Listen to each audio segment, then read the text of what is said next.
Janet, I have something important to tell you. Is everything okay, Susan? I am about to arrive at the wedding venue.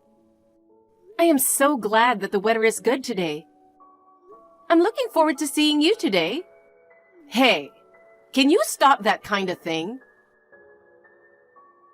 Huh? I'm about to ask you to break off the engagement. It makes it a little harder to say. What?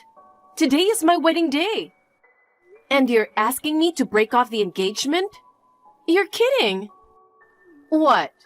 How can it be a joke? Then I'll tell you again.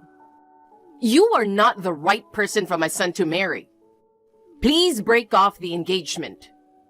What? Why? Did I do something to offend you? Please don't say something like that on my wedding day. I'll fix my weaknesses right away. That's not what I meant. There's nothing about you that bothers me. What?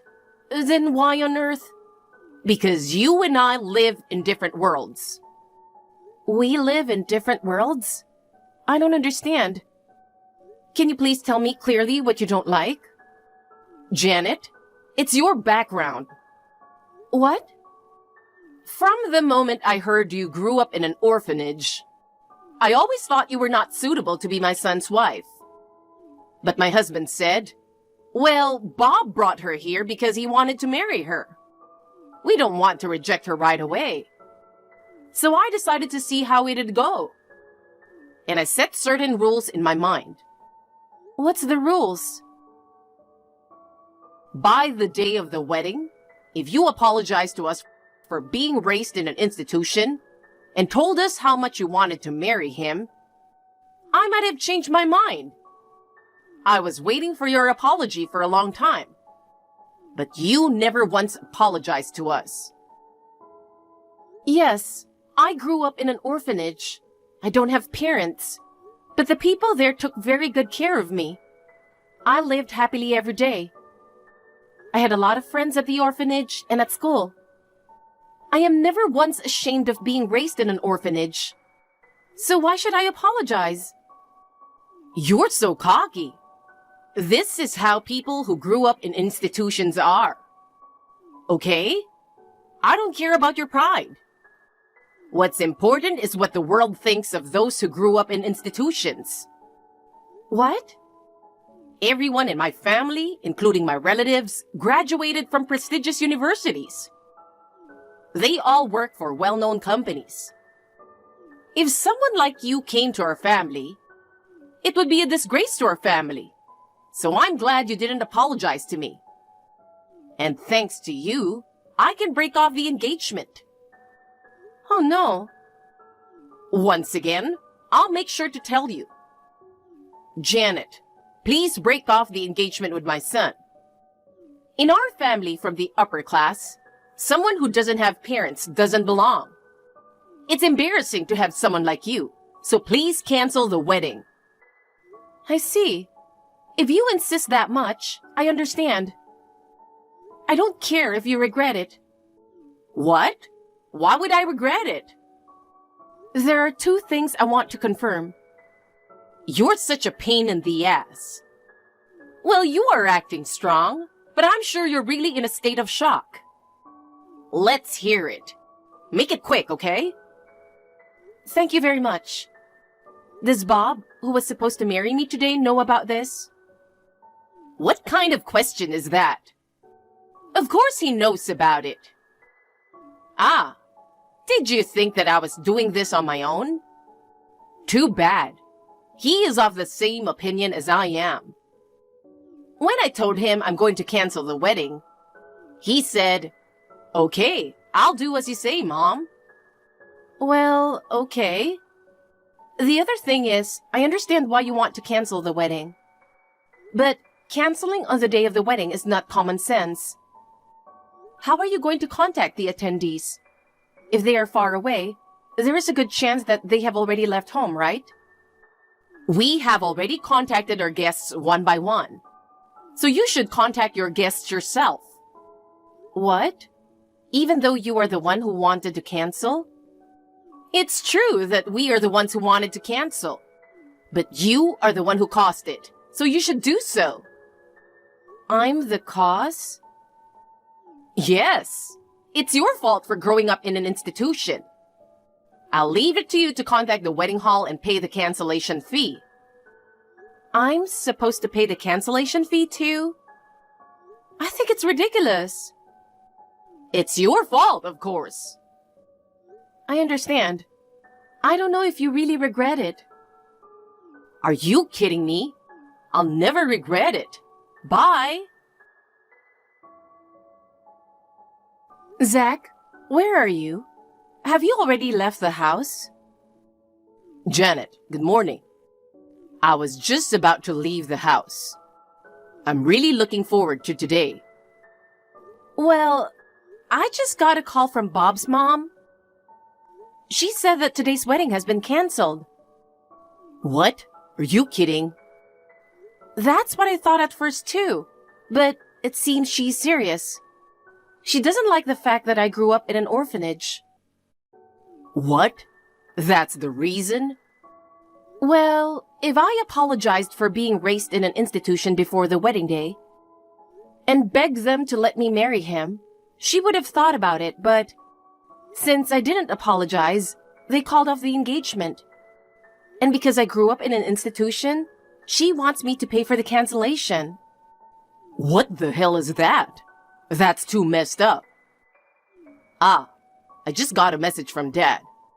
He said he got a call from Bob's father that the wedding had been canceled. Dad says, what the hell is going on? He seems to be confused too.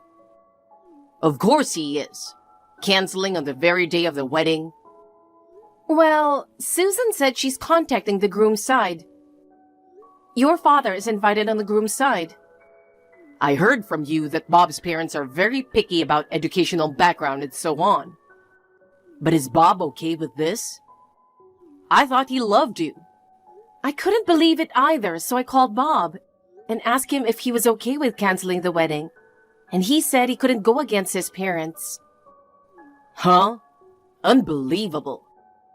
You're lucky you didn't marry someone like that. It could have been worse. Zach, I appreciate the sentiment, but please calm down. I have a favor to ask you. A favor? I'm running out of time. I need you to help me contact the people who were supposed to attend the wedding today. Of course. I'm on my way. Thanks. Until you get here, I'll let the people at the wedding hall know about the cancellation, and we'll discuss how we are going to handle it. Okay. I'll be there as soon as I can. Zach, thank you so much for yesterday. I couldn't do it without you. You were a lifesaver. Don't worry about it. Did you get some rest? You really had a hard day. Are you okay? Yeah, it was hectic. I was just trying to get things done. I didn't have time to get depressed. I know you were like that yesterday, but when you're alone, I was worried that you were struggling with what happened. Well, I'd be lying if I said I'm okay. He's the kind of guy who dumped me on our wedding day without a second thought. It's a waste of time to keep dragging it out forever, and I'll just forget about it. I see. Just don't be too hard on yourself. Okay, thanks. By the way, Janet, do you have any plans today? No. I just thought I'd be tired from the wedding. I was planning to relax at home for the day, so I don't have any plans. Okay, then can I come over there now? Sure, what's up? Let's go get something to eat. I'll treat you. Is that okay? Of course. I'll be there in about an hour. Think about what you want to eat before then. Yay! I'm so lucky to have you. I'll think about what to eat. Janet, I forgot to tell you something important. Important? What is it? I want you to pay us alimony. Huh? Why would I pay it? You're the one who broke off the engagement on the wedding day. I think I'm the one who should receive the alimony. What are you talking about? It's true that we broke off the engagement, but you caused it. So you should pay. You know, a person like you who grew up in an institution, you were mistaken if you think you can marry into an upper-class family like ours. There you go again. Is the environment in which you were born that important? Why do you have to make fun of me just because I grew up in an institution? Please stop it. I have no intention of paying you alimony. This is how you lowlifes behave. I really hate it when you snap at me like that. You should just shut up and listen to us from upper class. I'll make sure you pay the alimony. And 100% of the wedding cancellation fee too. In your opinion, are all people who grew up in institutions losers? Of course. People who grew up in institutions are not very respectable. At least, my brother is a respectable person. You've never even met him. Please don't say that. I don't have to meet him. I refuse to meet him face to face because it's too much trouble, and we talked once on the phone. I can tell he is a loser just by talking to him. Huh? That's enough. Hello? I'm going to have to talk to you for her. Because she's very upset because of you. It's been a while. I'm Janet's brother, Zach. Hi. Why you? I happened to be having dinner with her. She said she got messages from you, so I was reading them. Please bear with me, a loser, a little bit. What? You're being sarcastic. I'm just telling you the truth. You want us to pay you alimony and the wedding cancellation fee, right? That's right. It's your fault, of course. Okay, then I will pay them. Huh? You? Why would you do that? You grew up in an institution just like Janet, right? Then you can't afford it, can you? Don't tell me you can't do it after all, okay? I won't say that. And even if I can't afford it, I would do whatever I could to pay for my sister. That's what family is all about, isn't it? People who can only judge by high class or low class wouldn't understand this, but... What? You're so arrogant. I'll get you the money right away, but I have a favor to ask you. A favor? I want you to tell your husband and son, Bob, that Zach Smith will pay for the wedding and alimony. Huh. You're so patronizing. Why should I tell them that? I think it would be better for you to tell them. Huh, I don't get it. And I won't let you communicate with Janet ever again. I'll handle everything if you send her a message. Now, if you'll excuse me.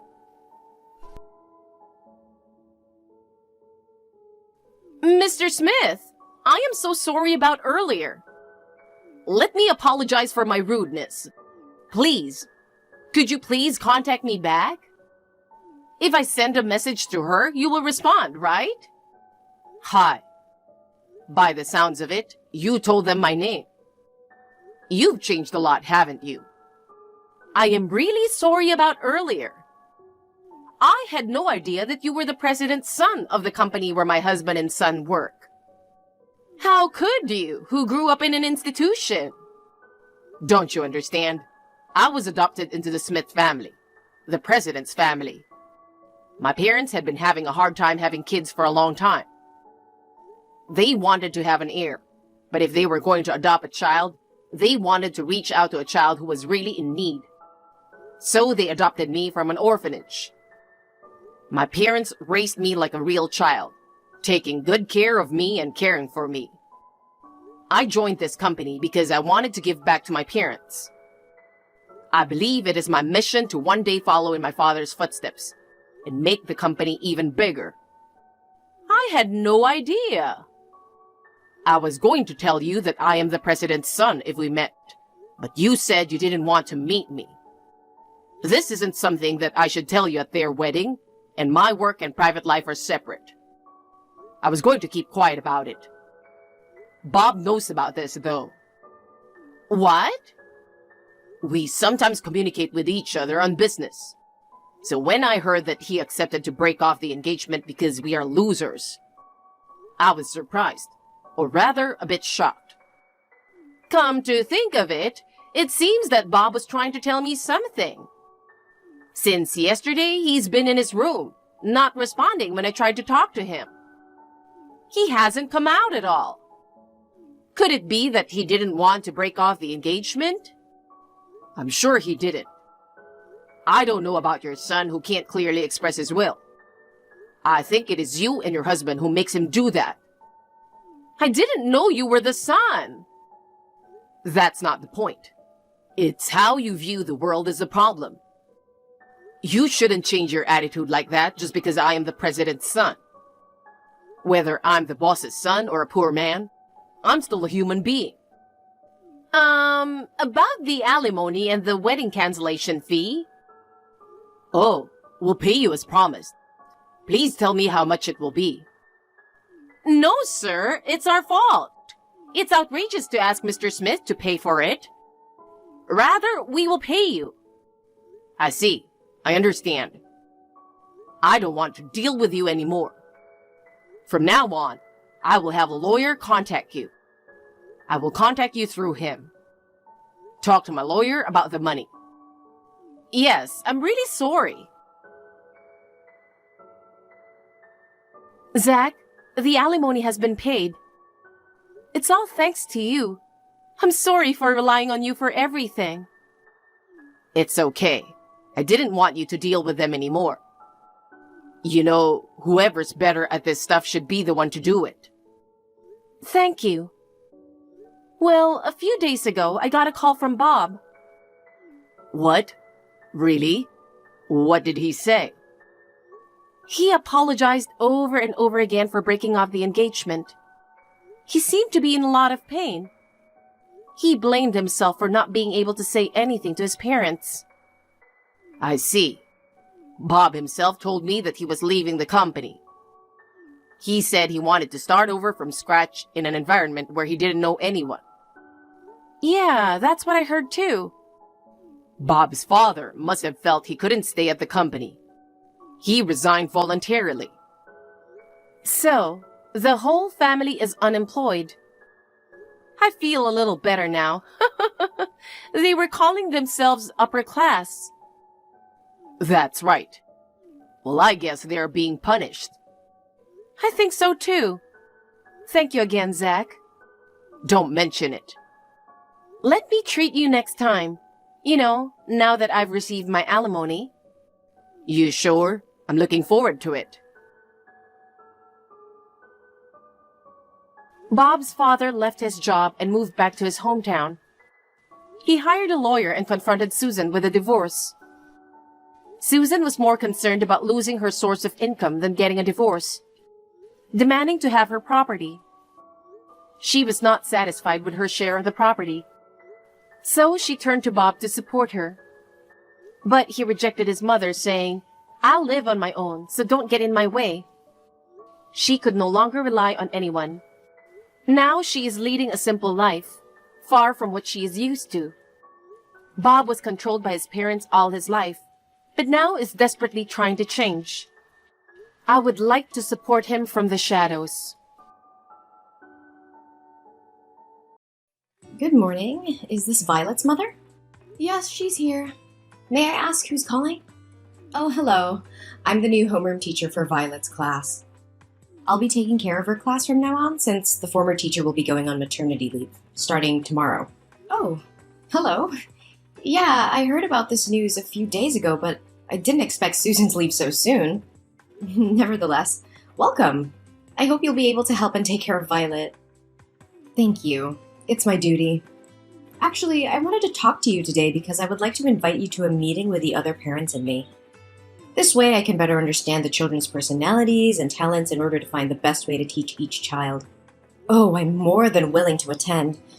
You seem very enthusiastic and dedicated to your job. That's right. Becoming a teacher has been my lifelong dream. I studied and worked extremely hard to achieve this, so I'm very excited now as this is my first class as a homeroom teacher. That's wonderful to hear. Your passion and dedication would undoubtedly make a positive impact on the children's education.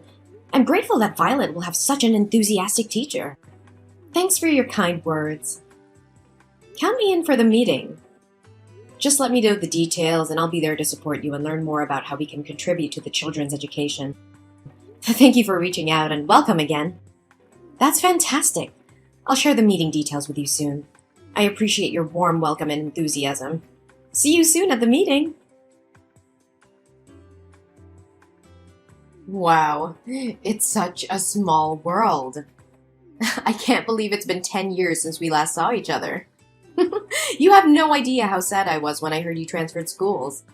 Why do you keep running away like a scared mouse, just like you did 10 years ago?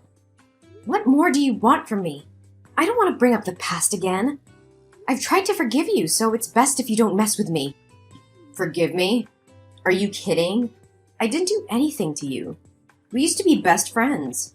If anyone needs to beg for forgiveness, it's you for moving away and taking the joy from my everyday school life. Best friends? You were a bully. You ruined my life. Oh, come on, don't be such a drama queen. Haven't you always wanted to be the most popular girl in school? I was just trying to help you. But don't be so hard on me. Those games were really fun. Do you call those inhumane acts, insulting others and making me live in fear every morning, a joke? You started a game where people at school were rewarded for throwing the most food at me, and from then on, every lunchtime was a nightmare. Everyone in school competed to throw whatever they could at me. Even when I hid on the balcony or the restroom, you always found me to continue that cruel game. Yeah, that was so much fun. From then on, I was covered in food every day and smelled. You even told everyone I was a trash can, and since then, my locker was always filled with disgusting garbage, along with curses and wishes for me to die. Never mind, they just said it for fun. The climax was the prom night in our second year of high school. You told me that the theme of the prom was to dress up as an animal. At that time, I was foolish enough to believe your lies and think that you wanted to make up with me. So I accepted your offer to do my makeup and dress up as a chicken. But when I arrived, everyone laughed and pointed at me. You even manipulated people to vote for me as prom queen. And when I was dragged up to accept the award, you poured a bucket of blue paint all over me. Oh yeah, you look like a Smurf. Oh, I still find it funny to this day. You have such a good memory. How do you remember everything in such detail? I wish I could forget about it too, but those memories left a big psychological impact on me. Despite attending numerous therapy sessions, I still can't erase those horrible experiences from my mind. Ugh, chill out. Can't you take a joke? Those weren't jokes, Farah. They were acts of pure cruelty and humiliation. I was tormented daily, emotionally and physically scarred by your actions. My self-esteem was shattered and I lived in constant fear and embarrassment. Ugh, lighten up. You were such an easy target. Besides, you should have been grateful for the attention. It's not like you were anyone special before. Grateful? Are you serious? No one deserves to be treated the way you treated me. I was a human being just like you. Those acts of torment weren't funny or playful. They were a violation of my dignity and a betrayal of our supposed friendship. Friendship? Ha! You were always so pathetic and desperate for acceptance. I was just trying to toughen you up, make you stronger. Look at you now. Isn't it thanks to my upbringing that you dare speak up against me instead of crying and resigning yourself all day like before? Toughen me up? No. You were just a bully. You enjoyed having power over me, relishing in my pain and suffering. You had no regard for the consequences of your actions or the emotional scars they left behind. Ugh, stop playing the victim. It's been years and you're still dwelling on the past. Get over it already. Get over it. How can I forget the years of torment, the humiliation, and the constant fear? These experiences have shaped who I am today. But I refuse to let you define me any longer. I'm stronger now and won't allow you to belittle my pain. Whatever. You're just being dramatic. It's not like it affected you that much. Those are just rebellious acts. Almost every teen goes through that phase. I believe that when Violet grows up, she'll do the same thing I did to you. Oh no, she'll definitely turn out to be a failure who needs to be taught a lesson, just like her mother. Perhaps in the near future, I'll have to dedicate myself to taking care and paying attention to Violet. She'll be my favorite student from now on. How can a person like you, with such a biased, immoral, and shameless mindset, become a teacher? I will notify the school immediately so they can remove you from your position and find a more suitable teacher for my daughter's class. I refuse to have my child influenced by someone as inhumane as you. What do you think you can do? Don't you know that the principal of this school is my father? Go ahead and share your opinion. Try everything you can to get me fired. But guess what? My father will make sure to write negative comments on your child's school records, making it difficult for her to find a school anywhere else in the future. I will tell the truth about you to other parents, and I'm certain they will support the change of teachers. Oh, really? But let me tell you something. The process of making complaints and getting things done can take months, even years, for the council to consider your opinion. So what do you think your daughter will go through during that time? Let me enlighten you. Elementary school kids can be even more manipulative than high school kids. You underestimate my determination to protect my child. I will not let your influence continue to poison the school environment. I will gather evidence, reach out to other parents, and together we will fight for a safe and nurturing educational environment for our children. Go ahead and do your worst. But remember, I have my ways of protecting myself and ensuring that my position remains secure. You can't defeat me. We'll see about that, Farah. I won't back down. The truth will prevail, and your reign of cruelty will come to an end. You may have power within the school, but I believe in justice, and will fight for it until the end. So inspirational and touching. We'll see who comes out on top, Ella. Just remember, I always have a trick up my sleeve.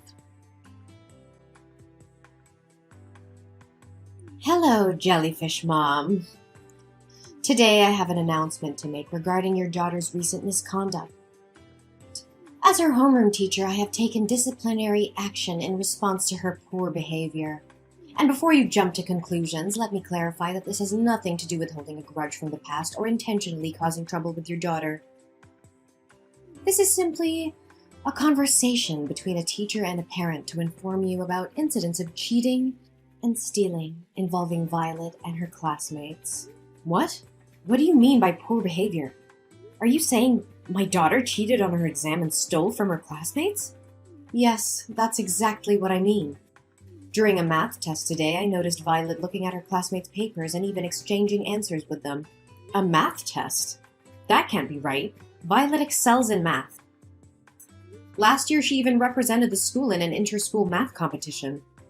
How can you be so sure that she hasn't neglected her studies this year?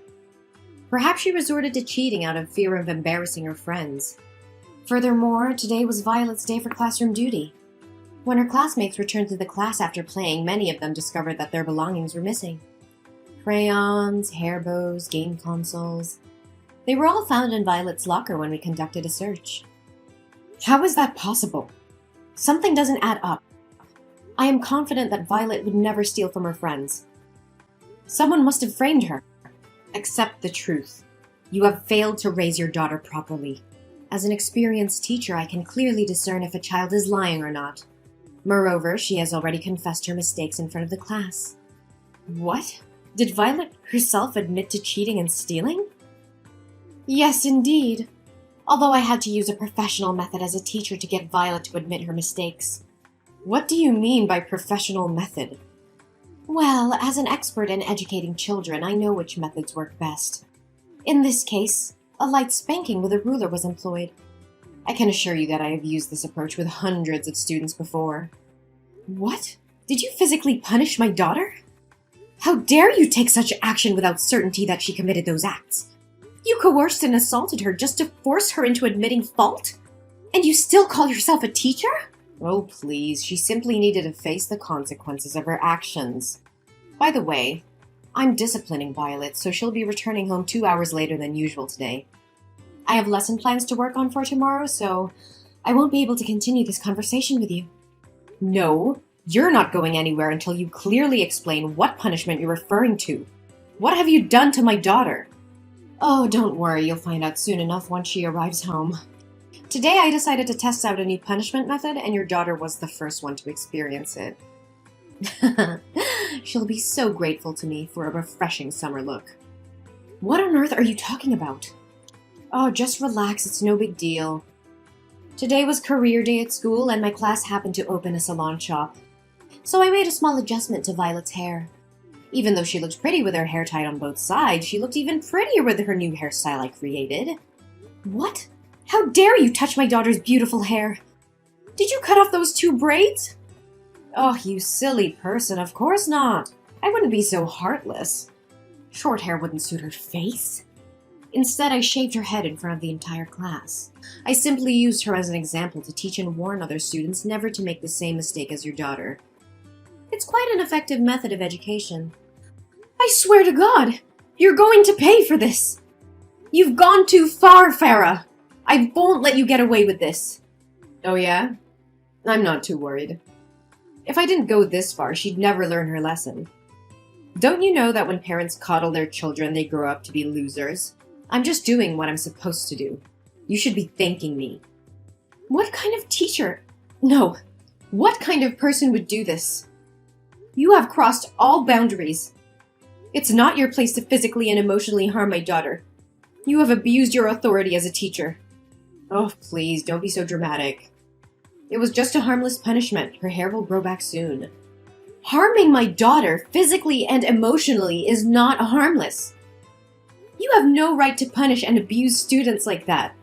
Even if she had committed a serious offense, you should have contacted me as her parent to discuss it, not subject her to torture like this. Oh, come on, it's my class, my rules, okay? Besides, in addition to correcting your daughter's behavior, I saved you some money on shampoo and water bills. Isn't that great? I can't believe you would stoop so low, Farah.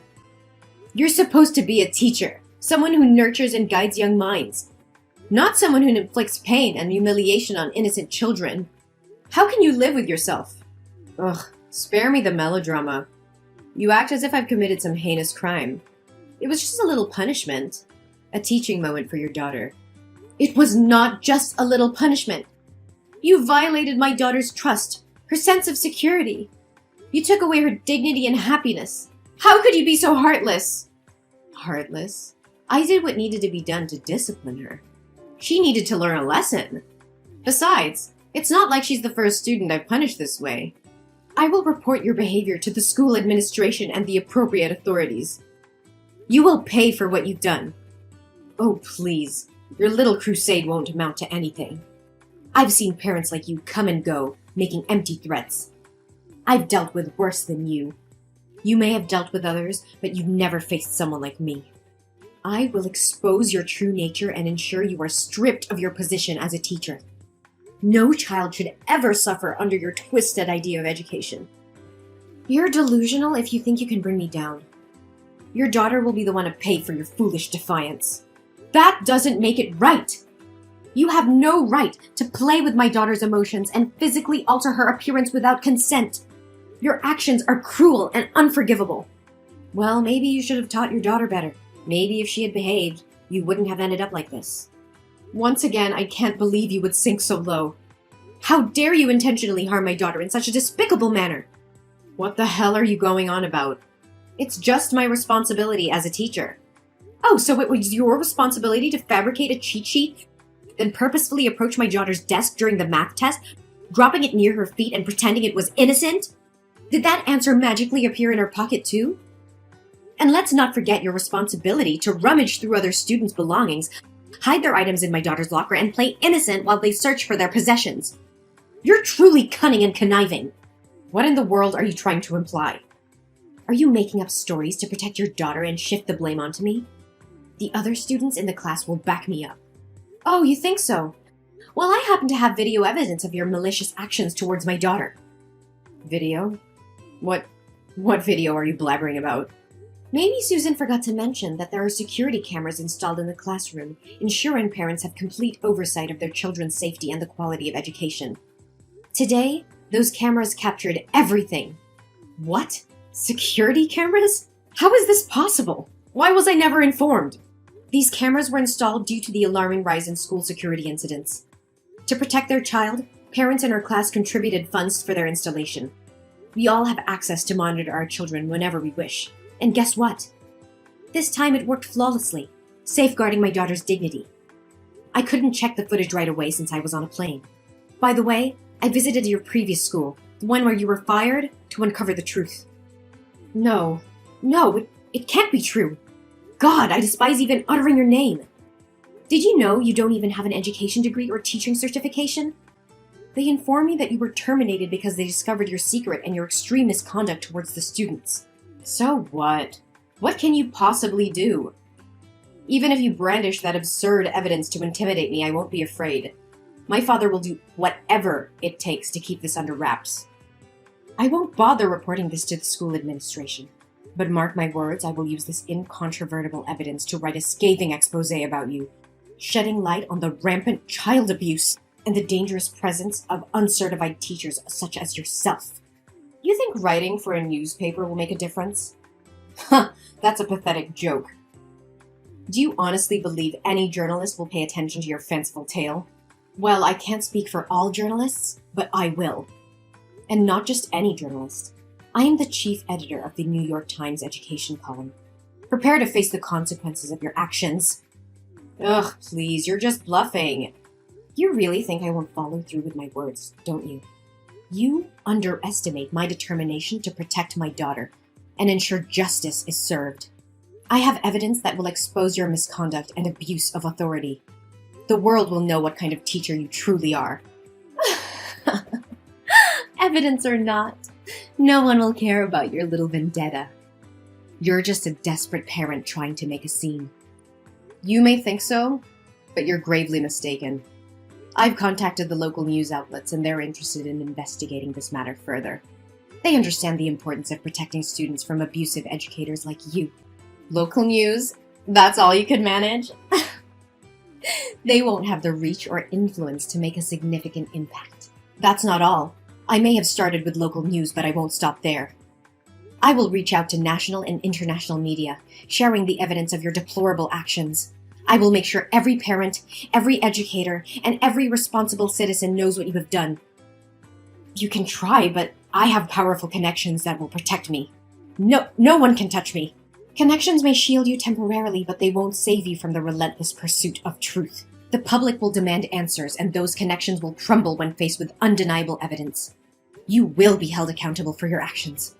This can't be happening. You can't ruin my career like this. You ruined your own career with your unethical behavior. I'm merely shining a light on the truth.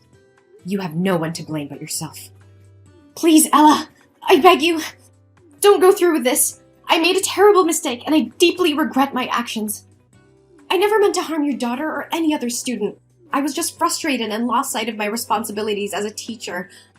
I'm truly sorry for the pain I've caused. Ella, are you listening to me? Ella, come back here! How dare you block me? Ella! The public became aware of Farah's student abuse incident, and the news spread like wildfire. Outraged parents, teachers, and community members demanded justice for the students who had suffered under her care. The evidence, including the surveillance video, was presented in court, leaving no room for doubt about Farah's actions. Farah's trial was swift, and she was found guilty of child abuse and misconduct. The court sentenced her to a significant prison term, ensuring she would be removed from any position of authority over children. Her reputation was shattered, and she lost everything she had worked for. But the repercussions did not end there. The investigation into Farah's actions shed light on deeper issues within her father's school. It was discovered that he had been embezzling funds and covering up incidents of abuse. The authorities launched a thorough investigation, and both Farah's father and the school faced legal consequences.